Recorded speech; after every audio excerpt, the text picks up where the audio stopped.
Good evening, everyone. Welcome to a very special edition of Rotor Talk Live. Actually, it's not called Rotor Talk Live.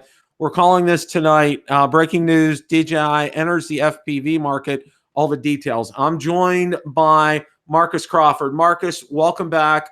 We're glad you had safe travels and glad you got able to spend some relaxing time with your wife on the way back. How are you? Doing darn good. Yeah, boy, I really appreciate that, Bill. It was definitely a bittersweet trip. Obviously, saying goodbye to my mother, but then we made the best out of it, and hit some national parks and traveled the Southwest a little bit. And I got to tell you, on the bright side, Bill, I got in more drone flying than you can imagine, and got some spectacular scenic video. I took the Mavic 2, I took the Paradenofi, and I took the Hubsan Zino with me. Oh my! I flew all three of them as much as I could. I'd charge them back up at the hotel room every night, and then fly the next day. So obviously you can't go anywhere near national parks, but there's still plenty of places that you can get some amazing video. That's awesome. That is absolutely awesome. Well, let's get to the news of the day here, and we'll talk more with Marcus on Tuesday night about his trip. And trust me, he's already posted some pictures, and I'm already extremely jealous of what we're going to see. I'm really excited and looking forward to that. I had sent to me today by one of my subscribers 3 links to the FCC Grant ID database, and on those 3 links it had DJI FPV. And what we're going to do is we're going to go ahead and take a look. Of course, obviously, I was at work today, and I apologize for the orientation that you saw in there today. I used to be able to do landscape from the phone, and for some reason, YouTube didn't like it. It was telling me to flip the phone, and I apologize for that. But I wanted to get the news and the information out. We're going to take a look at each one of the 3. There's one for the remote, there's one for the goggles, and then there's one for the air unit. So we're just going to jump into that. Now, I want to let everybody know, I'm going to throw links in the description after we're done, after the broadcast, so you can go in and check those out, and it's something I highly recommend you do. I'm going to welcome people. Brad Hendo's here. Ethan Mitchell's here. Jeff Rona 257's here. Welcome. And Old Guy in a Drone, Mitch, welcome. Thank you guys for all showing up tonight. It's kind of the spur of the moment here, but I wanted to get this out and get this information out, because I think it's timely here. So we're just going to go ahead and jump right into this here. Now, okay. All right. Now, if you haven't, and I'm just going to kind of give you a little bit of a heads up here. If you've never been out on the FCC Grant ID database, any type, and the whole, and I'll give you the Reader's Digest version. Anything that has to go over radio waves has to be approved by the FCC. Obviously, a majority of DJI's products have to go through the FCC because they have radio waves on them. So, one of the things, and it talks about that, and I'll let you guys do that. I'll let you guys review this casually on your own, but I wanted to point some things out. Now, this first one that we're looking at is DJI FPV remote controller, and I'm going to scroll down here a little bit. Now, there's just a lot of information, original equipment. Now, the interesting part is when it comes to exhibits, okay? And I think the first thing that you probably want to see with this is FCC ID label. I'm going to go ahead and bring that up. Okay, now, obviously, you can zoom in and take a look at it.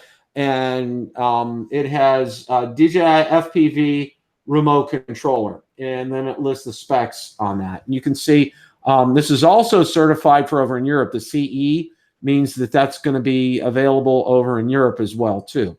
So let's go ahead and I'm going to flip back here. And now there's also a thing called a confidentiality letter. We'll go ahead and open that up. I just want to give you guys a flavor for what some of this is. And what it does is it basically gives the FCC,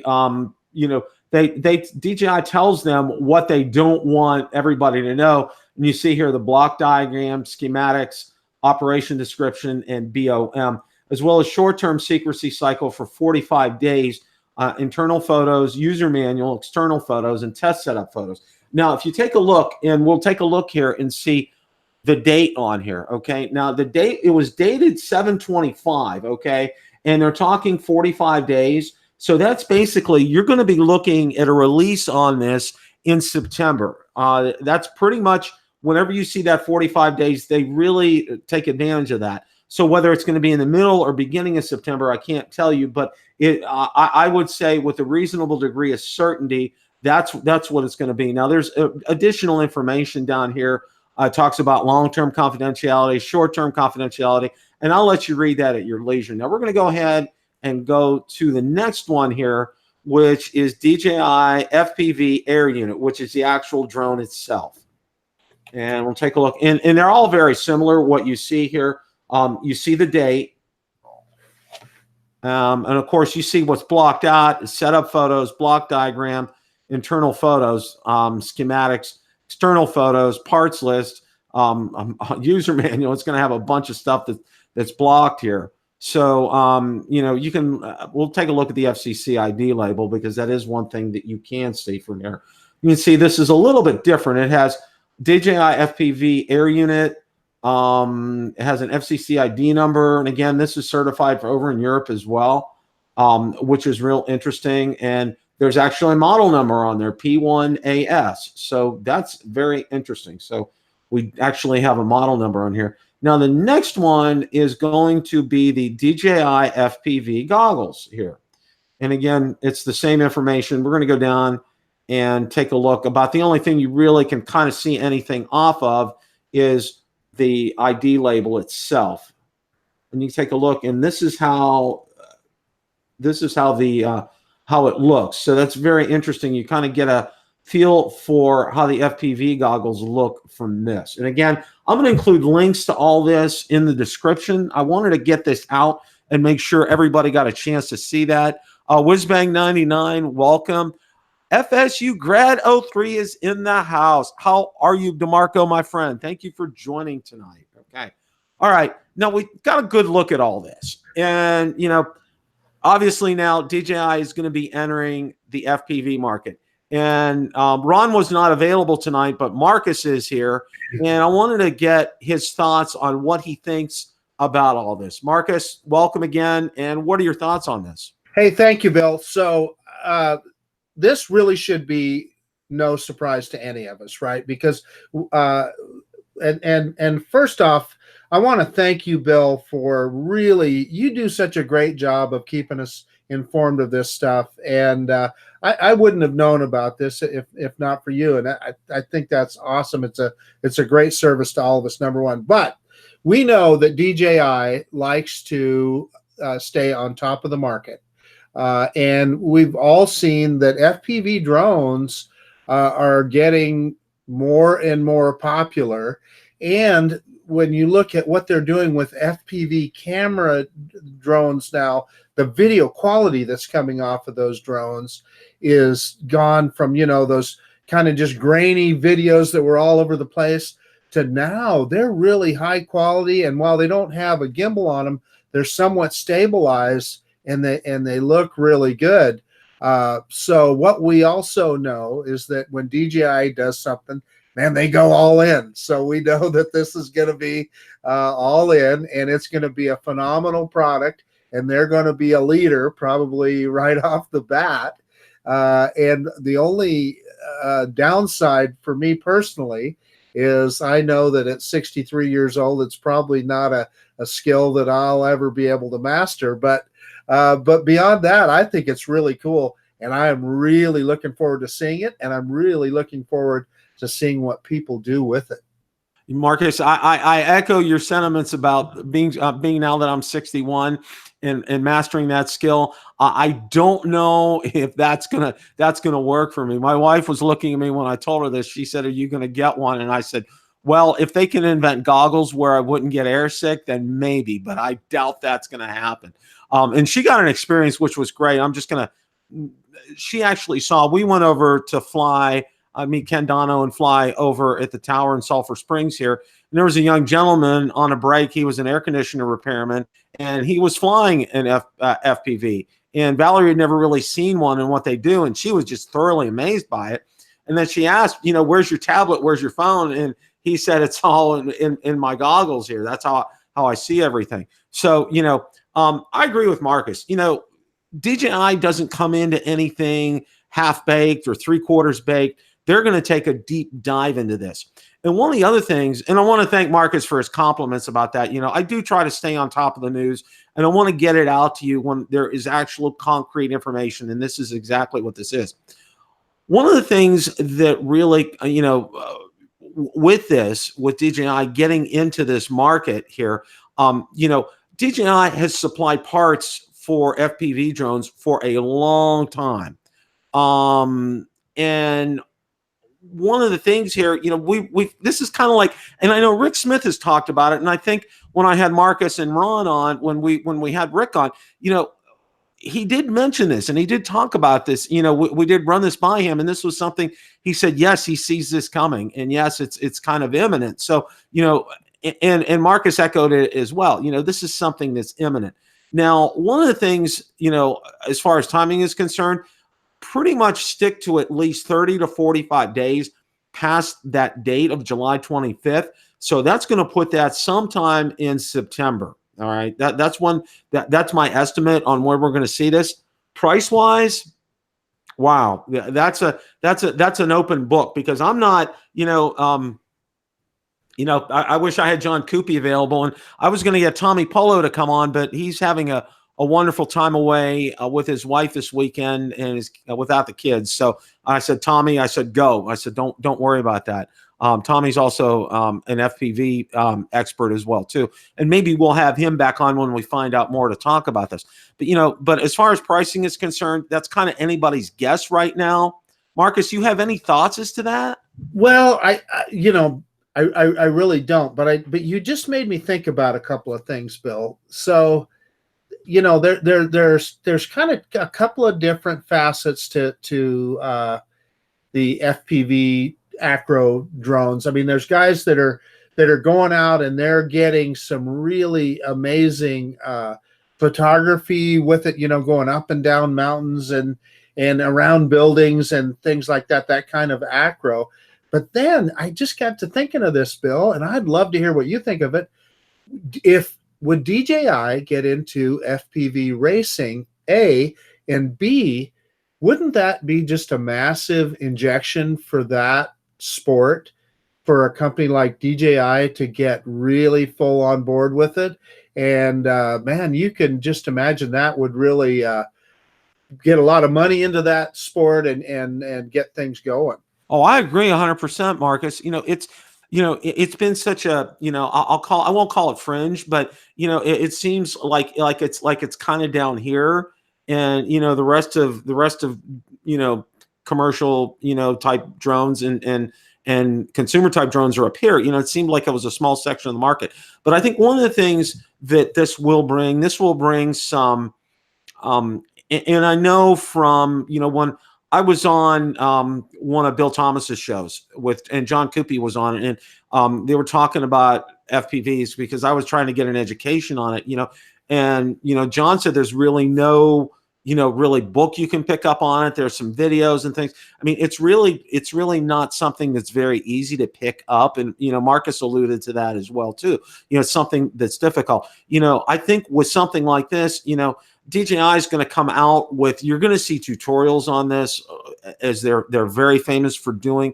You're going to see some standardization is one of the things that I want to say, and it's going to make things. It may make it even easier to get into FPV, because I know from what I've heard from John Coopy before, saying it's not easy to pick up. Acro is definitely not easy to pick up in flying these things. It's very difficult, and I was trying to tell my wife, I said, this is something you have to be going constantly. This is not like flying a Mavic 2 or a Phantom 4, where you can take your hands off the sticks. You got to be doing something constantly with this, or your drone's gonna go wherever, and it's not going to be a pleasant experience. So I think what's going to be good about this is it's going to bring some standardization to it. I think it's going to bring a lot more people into it. I think it's going to kind of open up the market. What do you think about that, Marcus? I think you just absolutely nailed it because, well, what we've seen in, I mean, I don't know if it's just me just noticing it, but it seems like in the last 6 months, you've seen FPV just continue to rise and rise and rise and become more and more popular and become a bigger part of the drone community, I guess I would say, overall. And I think that's phenomenal, even though I know it's not something that I'll probably ever be able to do. I just get a big charge out of watching it, and I'm sure you do too, Bill. But then also watching the FPV racers is really just a riot too. And like you said, DJI is going to take it to a whole new level because of the way they do things, and it'll bring even more people into that sport. And I just see it as nothing but a positive thing. Well, Ethan Mitchell just commented down there, even if DJI came up with a flight mode that would prevent you from hitting the ground, that would help to learn very quickly. And I think he's absolutely right about that. And, you know, like I said, DJI, and you started out and you brought it up and hit the nail on the head. You know, DJI goes into it 120%. They don't go into it 75%. They go in it to win. And, you know, they're basically the drone industry leader. I mean, they really are. Look, for all intents and purposes, you know, as far as commercial and as far as consumer drones are concerned. Now, with them getting into this segment, it's going to open up a whole new world, and it's going to open this up to a lot of people, and they're going to find out that they like it and they can do it. And it's going to be very interesting. You know, as far as a price, you know, I'm just gonna take a wild swing at something like this from hearing what prices are on other things. I'm thinking we're going to see something in the maybe the $700-800 type of range. I think it'll be sub $1,000. You know, you'll probably see accessories galore for this and able to do mods with this. You know, and that's going to be very interesting. And it's just something that I think is going to really just absolutely, you know, call attention back to DJI when everybody's been like, oh, well, you know, where's DJI been? You know, what's going on? And like Rick Smith said, you know, just because you don't hear from them doesn't mean that they're not doing anything. So, you know, Marcus, you have any other thoughts here on this? Yeah, Bill. So I apologize. I didn't answer your question earlier about price. Like you, wow, none of us really know, but I think you're probably spot on with. No, there's no question. I can't believe it would be over $1,000 because that would put so many people out of the market. I'm sure. If I was to take a guess, that's probably that sweet spot is $600 to $800, and it's probably going to be an all-in type of situation. But just as you said, because of what we know about that community, it will have to be massively customizable. You know, I'm sure there'll be different levels of cameras, different levels of motors and ESCs, and even, you know, who knows, even different levels of how the goggles work, etc. So because we know that a lot of the guys that are in this sport, hey, they're building their own, right? They're buying pieces, parts and pieces, and putting them together. So they're used to having really high quality, high performance components. And I think we can expect nothing less from DJI. And like you said, that'll put that price point, you know, it's got to be $600 to $800. I would be shocked if it was over $1,000, but you never know. You know, I am too. You know, and I tell you what, and if you're watching or watch the replay, Ed Ricker or Kelly Shorts, I'm really interested on your takes on this. So if you guys could comment in the comment section, I know I don't see you in the chat, but if you do end up watching the rebroadcast of this, I'm interested on your takes because I know Ed, I know you even have a channel on FPV racers, and I know Kelly's, you know, gone to, I think he went to Vegas to watch the championship and fly with some guys. So real interested on your takes because I know they're the two big drone reviewers that are real into FPV as far as that's concerned, and what their thoughts are on it.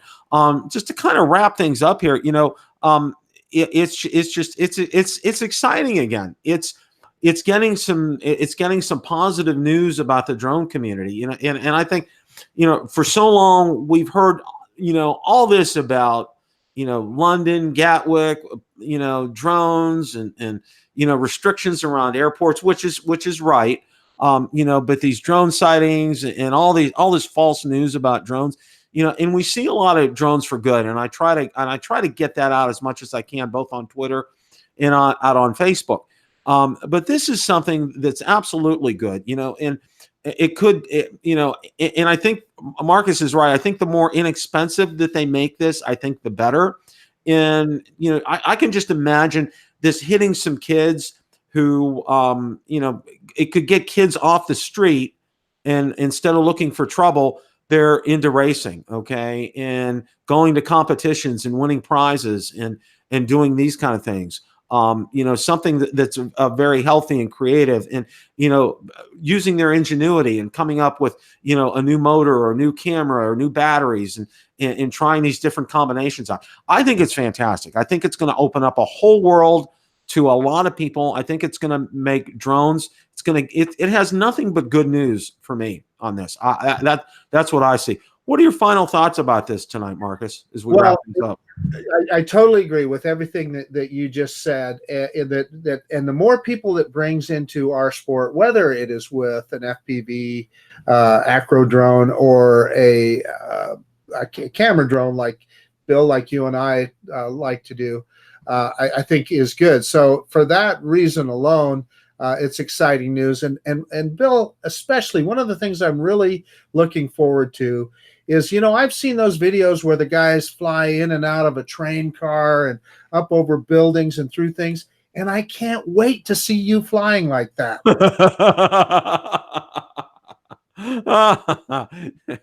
It's like, I got some news for you, Marcus. Okay. We're going to institute the Marcus Crawford rule. Okay. And Ron and I have talked about this, and I think we've come into an agreement, is if you hit the buy button during a broadcast, whether it's ZinoNation or on Tuesday Night Rotor Talk Live, you have to change the quantity in the buy button to ×3 instead of ×1. Well, there you go. Well, that's what I told Ron. I said, I feel incomplete on ZinoNation on Monday night. He says, why is that? I said, I don't have Marcus's credit card. I can't hit the buy button. Well, listen, it can happen. I play the lottery quite a bit, Bill. So, Oh, hey, I'm all for that. I do that too. When the Powerball gets up there, I'm standing in line. That's guaranteed here. Just my final thoughts on things. Just kind of wrap things up.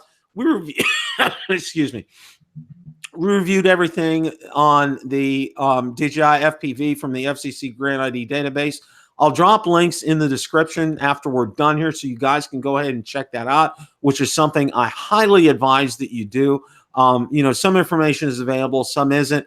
And I'm sure over the next few days, we're going to see some links of actual pictures of this. So stay tuned. I know there's going to be a lot more coming up. I want to thank everybody also on a personal note for watching my FT Aviator first flight video. It's kind of going viral right now. It's 8,000, 9,000 views. People are really liking it. And it's really impressed me. I mean, that video, by the way, it took me about 3 hours to edit it, just to let you guys know. I'm also going to be doing some more flying with the FT Aviator with the Phantom 4 Pro V2.0 tomorrow, as long as the weather's okay, because we've had these rain, not rain during the day kind of days here in Florida. So, 20 minutes later and it's dry, and really it's true. I just have to find a dry spot to do it. So I'm going to get out there and do that. And I'm also going to show you the setup and look at a little bit more of that, because I know a lot of you had questioned, this looks cumbersome and everything. And I'm going to show you that setup. So just wanted to get all this out. And it's going to be a great video. Got that coming up. Got a unique Phantom 4 Pro V2.0 video coming up, which it's ready to go. Just with this news, it kind of pushed that back. So that'll come out sometime next week. We'll have Tuesday Night Rotor Talk Live. I am trying my best I'm going to send an email to, I definitely, I want to get Kelly Shores back on, because I think one of the things I want to ask him about this and see what he thinks about this, because I'm sure he has a good opinion about that. So that's it for tonight. I wanted to get on real quick to let you guys know about this. Again, it's exciting. It's something new. It's great. I want to thank Marcus for popping on with me real quick. Ron was out to dinner tonight, was not available. As always, he's always a part of the channel as well. So want to thank everybody for showing up, and remember, it's a great day to fly. Also, tomorrow morning I will be on Canadian Drone Hub, probably about 10:30, 11 o'clock Eastern. So look for me there. Take care, everybody.